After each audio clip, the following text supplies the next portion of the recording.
Welcome to the Channel Surfers. I'm John McCabe, and as always, I'm joined by my great friend Jeff Lennon. How you doing, Jeff? Hey, John, I'm doing fantastic, man. Ready for summer, you know? Oh yeah, for sure, for sure. Well, before summer kicks off, we're kind of in the heart of conference season, right? And on today's show, we've talked a lot about partnership leaders and Catalyst, but on today's show, we want to talk about Catalyst 2025, and we really want to focus on what Catalyst 2025 meant, which is the future of partnerships is now. Unfortunately, I couldn't make it, but you went and you Ah, brought back a wealth of knowledge on that event. I'm glad to see that you're a believer now, and you're diving in with both feet, with Catalyst and partnership leaders. But let's focus today on a recap and analysis of Catalyst 2025. Talk about the top takeaways, trends, tools, and areas to watch in partner ecosystems in the future, right? Do you have anything you want to add or talk about just to kind of give the audience a little bit of a Catalyst taste? Because I'm sure everybody's pretty yeah, interested. yeah. Sorry, man. Didn't mean to step on you there. No, No. absolutely. And to your point, yeah, I've drank the Kool-Aid. I was a couple episodes ago, right, where we did the Asher Matthew interview. I talked about it. I went to that event in New York. And I don't mean this to just blow smoke, but I mean it was a truly amazing event. Yeah. I think I shared with you when I got back that I've been to a lot of conferences, and you go to the conferences and you sit through some of the sessions. I can't remember the last time I just sat through so many different sessions. The knowledge, the education that were just oozing from all these different sessions that were happening, the people, the networking. It was truly one of those. I'm going to say, I don't want to say life changing, but definitely an epiphany kind of. Wow, there is this incredible ecosystem of not just people, but the process and hearing other people's stories. I think there were somewhere a little over 700 different attendees across all different aspects of partnerships, ecosystems, channel, everything. And like I said, we'll kind of get in. I know we talked about, hey, let's get some questions and kind of talk through it. But what I was really impressed with is, just the level of professionalism that I met with people and was able to network with people. And I think it's becoming even more pronounced. I mean, even though there's a lot of challenges in the market and different things are happening, partnerships really have a seat at the table, and it is really shifting it. I mean, we did the episode around Nearbound. To me, it is kind of almost the blueprint for what's happening in business. One of the key takeaways that I highlighted when I got back is, and I think it was in a couple of the different posts that I saw, was the rise of the chief partner officer, or CPO. That's So big with them. Yep, that's really big with them. the chief partner officer from Microsoft was there for the keynote, and was really interesting to hear kind of how even Microsoft has kind of shifted. I mean, and they've always worked with partners, but to now have this person in this position, and everything is being driven. You've got I don't want to go too far into the weeds, but the different levels of partnership. But whether you're referring partners, whether you're reselling, or whether you're in that tech eco, um, you know, everybody, it just was so eclectic across, every spectrum. So I just, like I said, I definitely drank the Kool-Aid. I thought it was cool. And I hate saying that because I don't want people thinking I'm blowing smoke about it. But No, I no. will say this: if you're in partnerships, you're in the channel, I would definitely look it up. And there are local chapters. There's already going to be a local event in New York that I'm signed up for. Well, tentatively signed up for, and even here locally, I want to get involved here locally because it's just there's such a presence of people that and knowledge share that could be taking place. So Yeah, yeah. No, I mean, look, I think I've experienced two out of the four. Unfortunately, um, I couldn't make last year or this year because of medical reasons, but it's it's an event you just can't forget. If you're in this industry, if you're in a channel role of any kind, it's a learning experience. It's a way for you to get better. And I think that the leaders of partnership leaders, Ty and Asher and Chris have done a phenomenal job of turning this into the must go-to event if you're in channel, right? So look, let's get into it because I know you have a lot of notes and you have a lot of takeaways from Catalyst. So let me ask you this: how has the perception of partnerships changed over the past 5 years? Interesting. So, well, and again, part of this is just my perception of and my reality of what I've seen and then what I just saw right at Catalyst and where partnerships and I think it's still evolving. But I definitely see it changing where, like I said, the chief partner officer and getting more ingrained. I mean, companies there was a post even today, John, where if you're not playing in the eco technology, the eco partnerships, which used to be technology partnerships, if you're not playing in that, you're really going to get left behind. And what I Yeah, I agree. see is that just like in cybersecurity, getting the CISO a seat at the table with the board is very important, because it's an important aspect of the business. I think from a business perspective, having somebody leading the partnership and driving that chief partnership, or being, it's not just the vice president of partnerships or SVP of partnerships, but having a seat at that table for the business, because you can't go to market without it. And that's what I really see over the past 5 years is the evolution of that, right? It's fundamentally and dynamically changed the whole go-to-market approach and strategy. Hence the book I just mentioned, right? Nearbound. I take a lot of the business books that I've read, and if you go in and maybe just tweak them a tiny bit, I mean, it plays into how do you help drive the channel. But I think Yeah. the go-to-market strategy for partnerships has evolved tremendously over the past 5 years. Like I said, eco partnerships, you need to have them if you want to be truly, truly successful in this space. Um, I do think that getting and we'll kind of touch on the AI piece. I'm going to leave that, but I was blown away with what I'm seeing with the AI. AI is, as I mentioned, my opinion is it's a big enabler. It's an enabling technology, but it is speeding things up at such a pace, which is actually, good and bad. Because if you go too fast, sometimes you're going to make more mistakes. But I think where it's going to help with the go to market, the efficiency, the efficacy, and execution for partnerships, I think is going to help. But I would say the biggest change that I've seen in the past 5 years, and again, being a Catalyst, this, right? I wouldn't have gone to Catalyst 5 years ago, right? I just thought, and I'm going to be humble here. I mean, I thought, hey, I know enough to do what I'm going to do, and I would say over the last almost 2.5 years, 3 years, like I've come back full circle where it's like I want to learn, right? I don't know everything. I know a lot of things. I just don't know everything. I know where to find stuff. But that would be kind of my summary. I don't know if that makes sense, but that's just trying to be honest with you. No, it does for sure. And look, everything you said, I agree with. There is you learn so much about how partnerships are changing, and ecosystem has been a theme throughout all of the catalysts that I've been to, and I know last year and this year was no different. And I would agree that if you're not working with ecosystem partners, you're selling yourself short because mutually beneficial, relationships like that help you grow your business. I try to focus on alliance relationships that complement the product that I'm selling from my clients, and Yeah. it works, right? So, what was the energy like at Catalyst? I know it's been always hypercharged and people are psyched, but what was it like this year with 700 people there?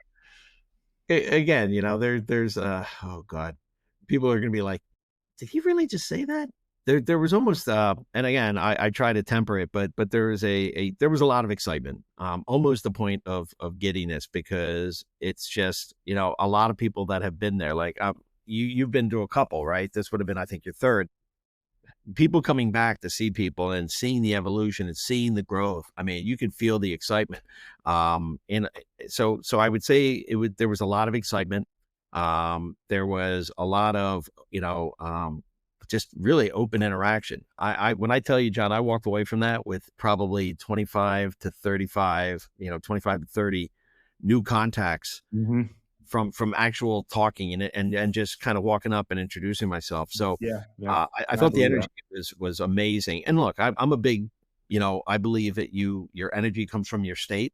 So you put yourself in the right mind frame and the right framework. And, if you start there, then you can go build out and tell your story and then, execute on things because you're coming from a point of positivity, right? Yeah, yeah, sure. Um, but Yeah, and I think, I'm not surprised to hear that that's what it was like, because this would have been my fourth. I went to the first two, and the first one, everybody wasn't sure.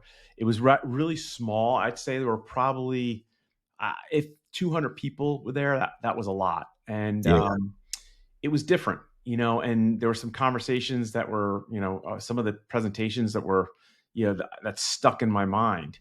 And I think the year after, when it was in Denver, it was like you could tell they learned a lot and they expanded. And I think they've done that every year. That it's becoming huge. This is going to be held in like Vegas or in San Francisco every year because it's going to be so big. Like an RSA or a Black Hat conference, right?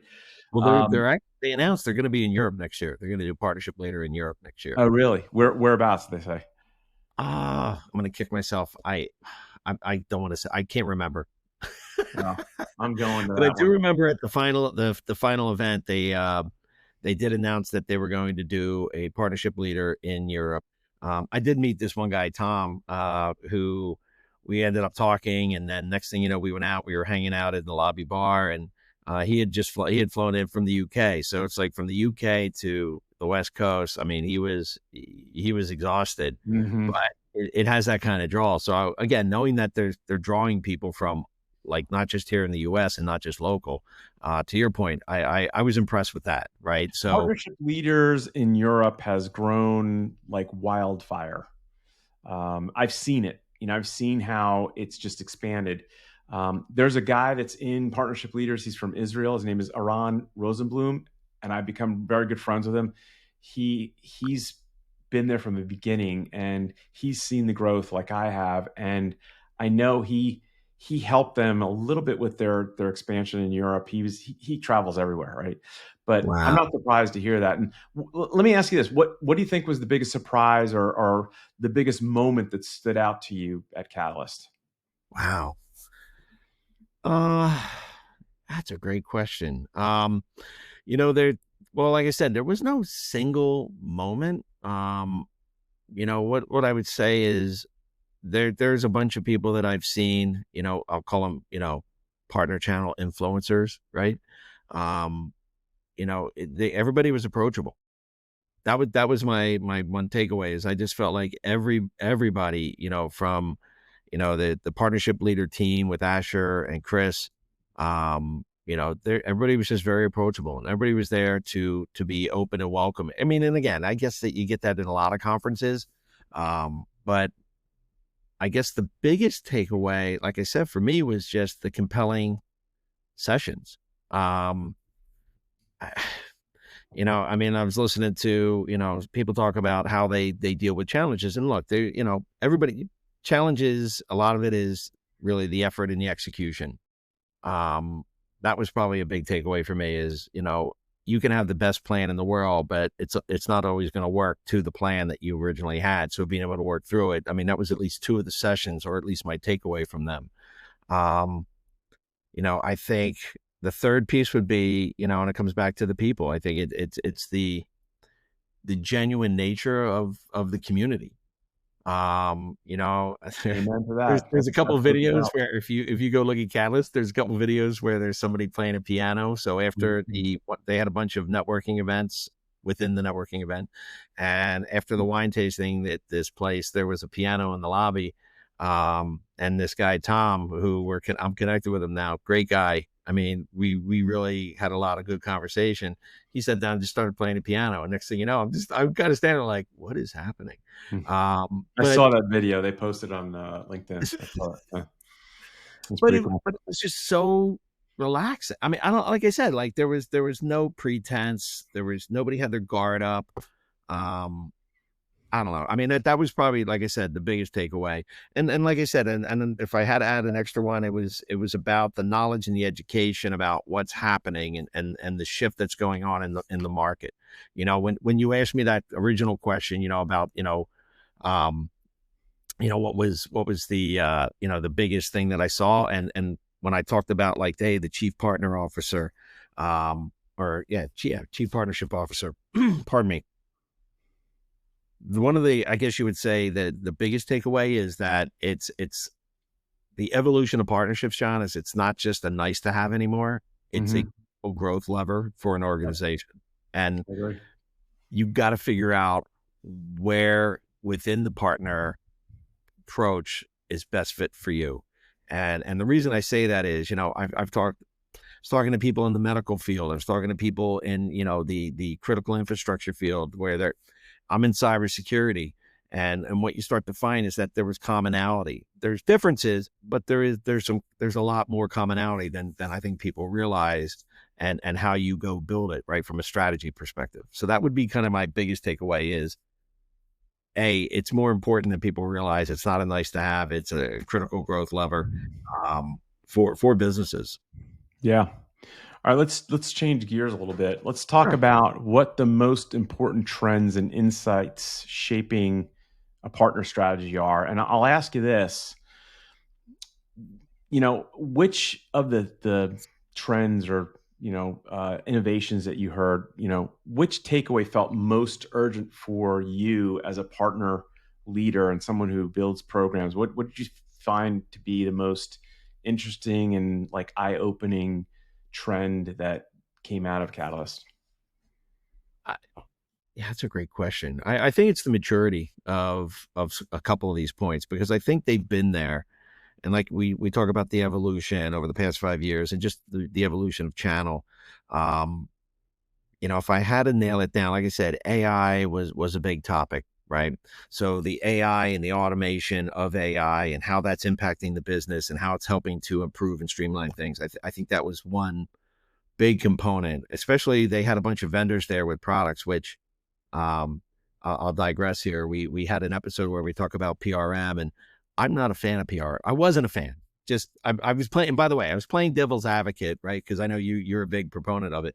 So as we did that show, which I thought was a good show, um, I saw these interesting either add-on apps to a Hmm. PRM, or the one actually was a new approach to using a PRM, simplification of it, automation, right?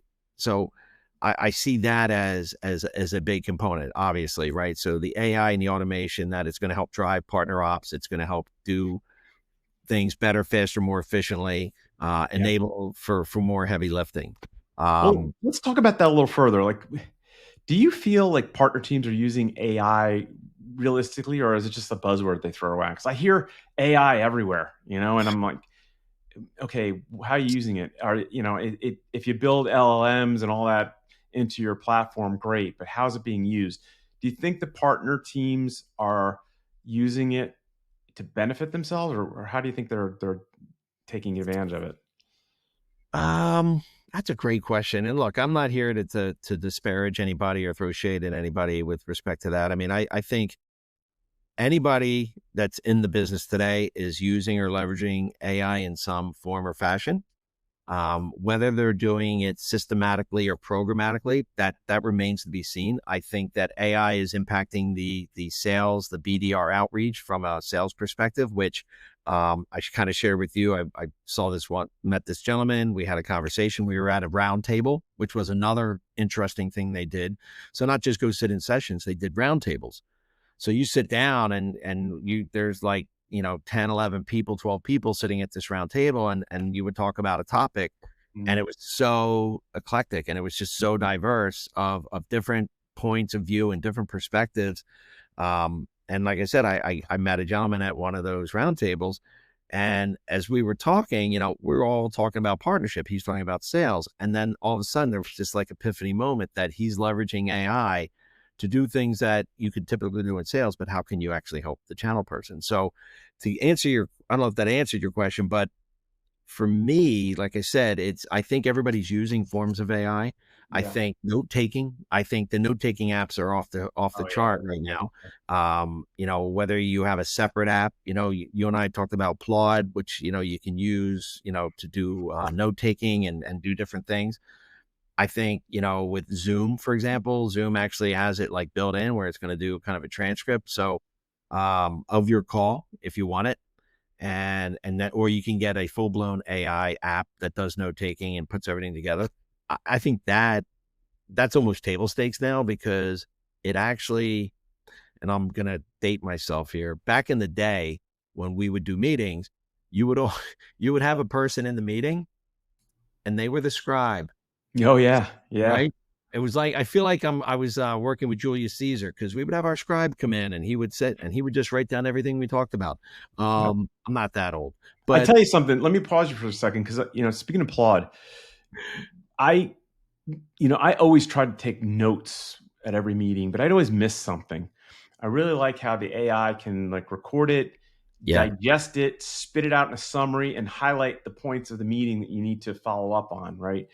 And absolutely. I'm just wondering, as a partner channel person who's trying to utilize AI, are they using tools like that? I mean, ChatGTP, for example, we use it for everything, right? You and I talk about that all the time. It helps us come up with ideas, map out, strategy, blueprints, show scripts, right? Did you get the feeling like the partner people that were there were utilizing AI in that respect? Absolutely. Like I said, I think everybody's using it at different levels. Um, Having the AI, like I said, the note taking, I think it's table stakes. If you don't have it and you're not leveraging it, you're kind of missing, and you're missing the fact that you just said it, that you're going to miss something in the conversation when you're taking notes. And I was always a big note taker. I mean, I still scribble stuff during the calls, but I do know that it's going to record it. I had two calls this morning and it was very polite of the person to go, "Hey, I'm gonna put an AI note taker on. Are you okay with that?" Like I've noticed that more now since Catalyst, believe it or not, where and not Hmm. that it had anything to do with Catalyst, John, but and I'll just kind of pause. I'm like my brain. I This is the problem I always have when I listen back on some of our podcasts. I start talking so fast because my brain just starts clicking. Um, but I think that this should be its own.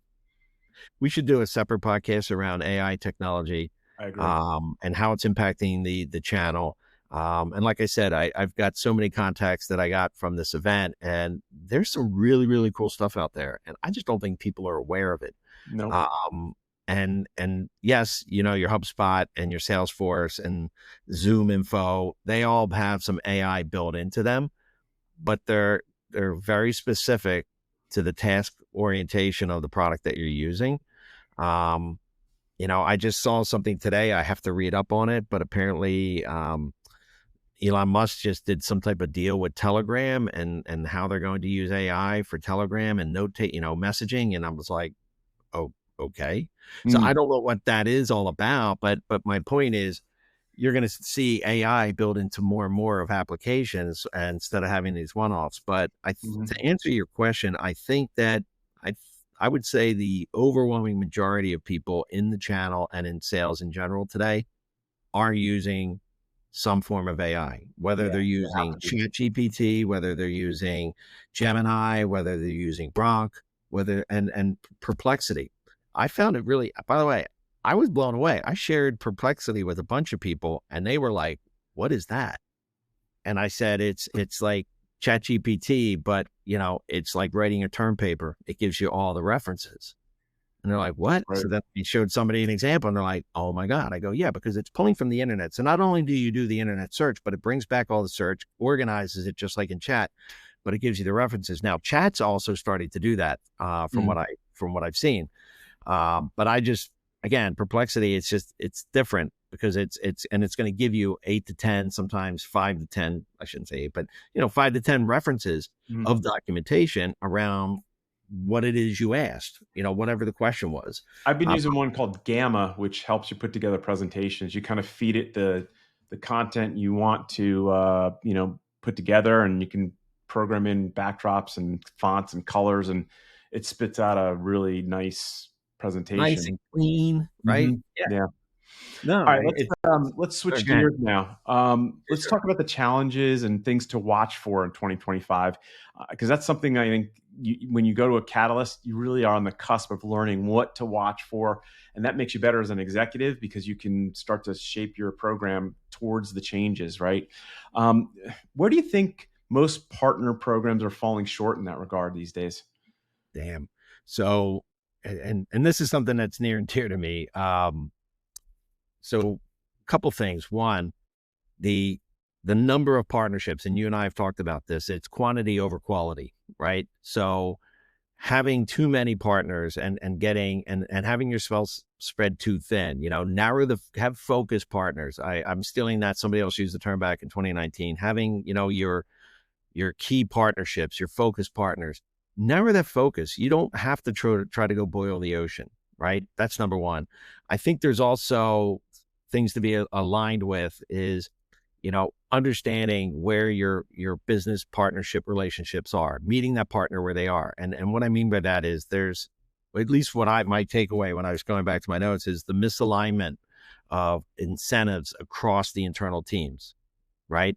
So when a deal closes, for example, the person, the primary salesperson is the one that gets the accolades. He gets the deal.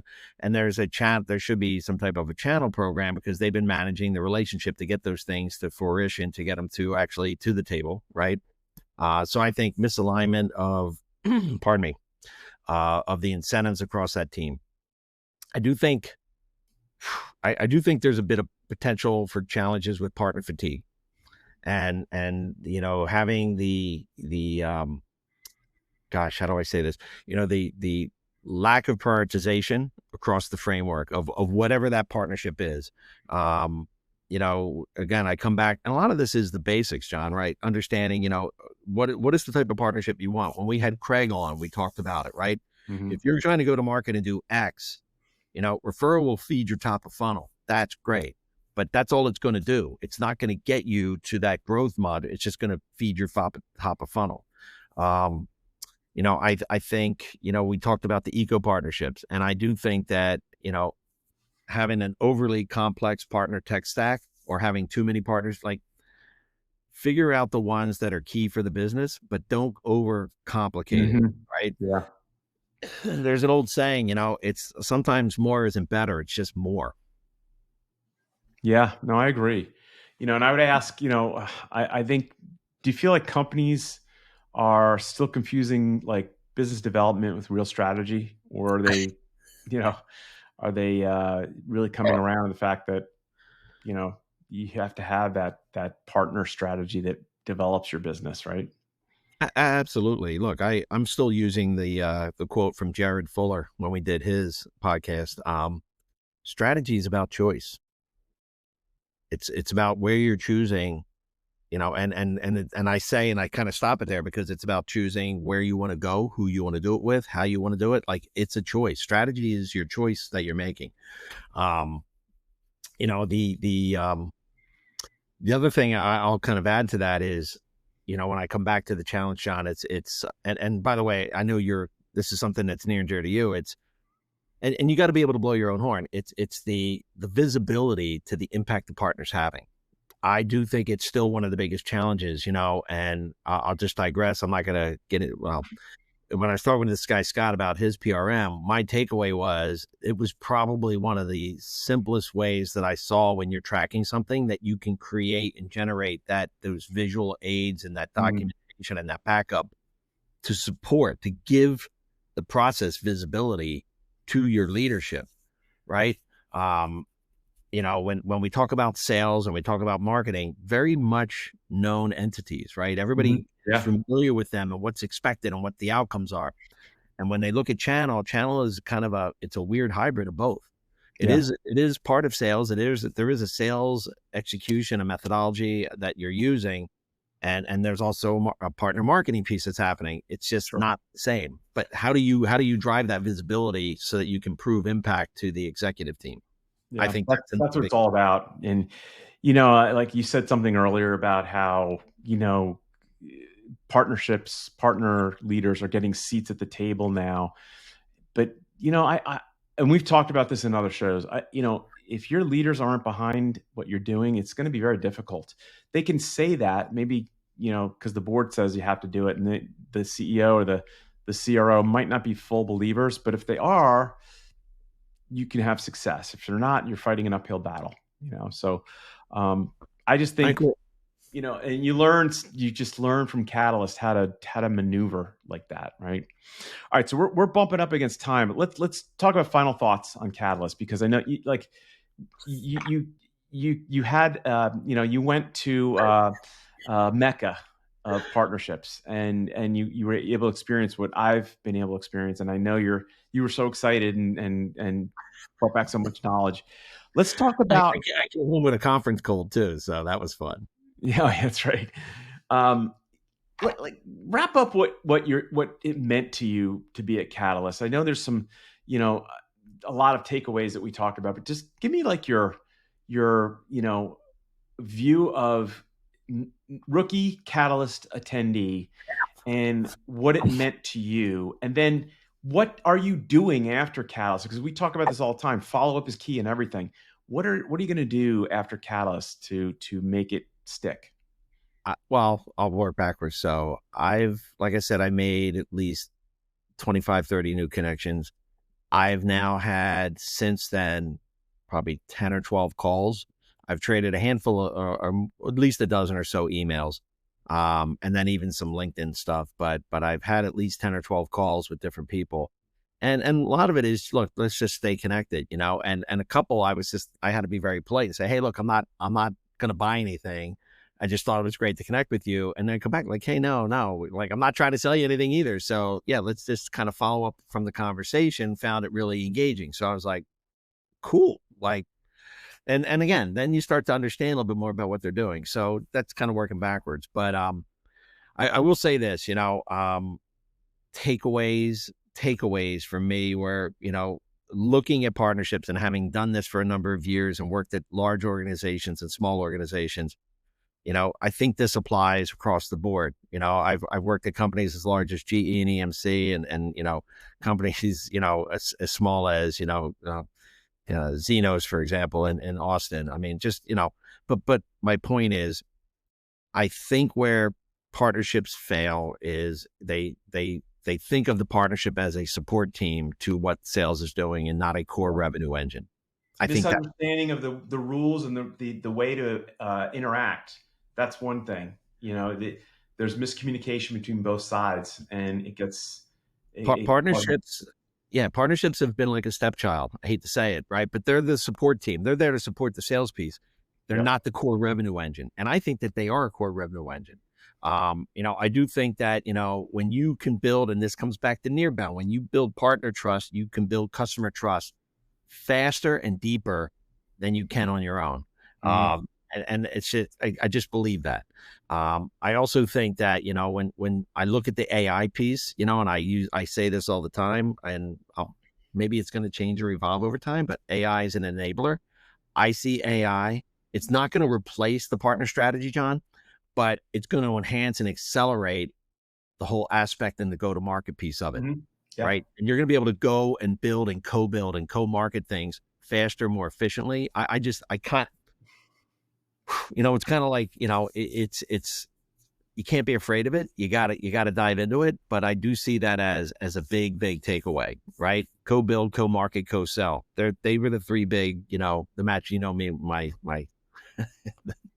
Yeah. I had the triple D's when I was at Fidelis, right? But I got the three C's, right? You have to be able to co-build, co-market, and co-sell.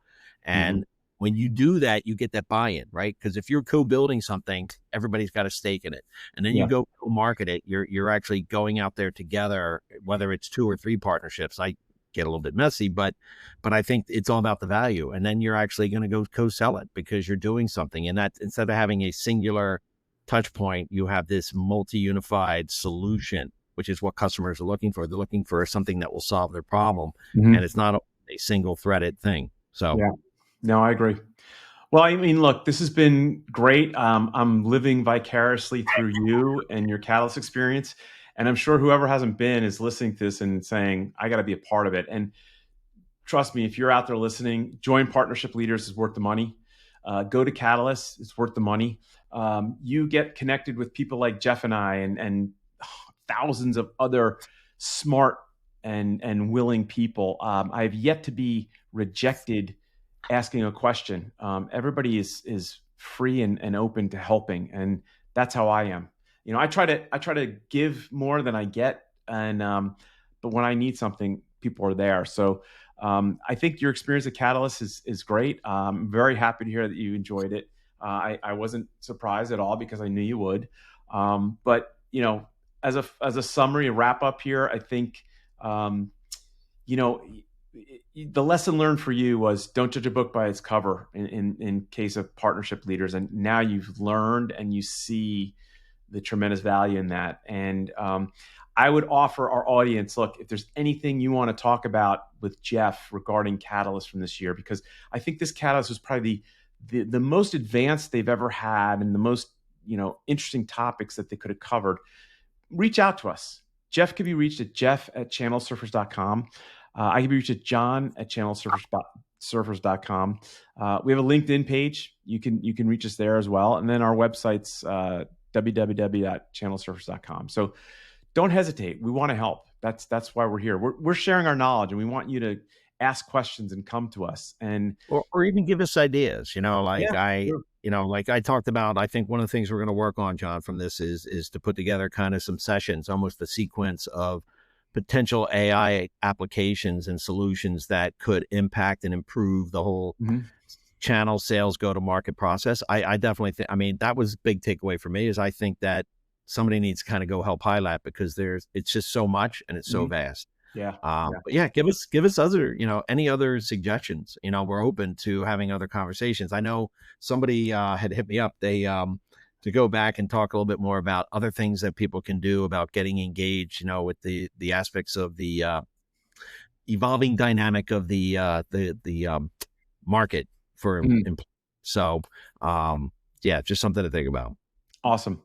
Jeff, thank you as always for co-hosting, and this was amazing. I really love hearing from your perspective what you experienced at Catalyst. Um, Yeah.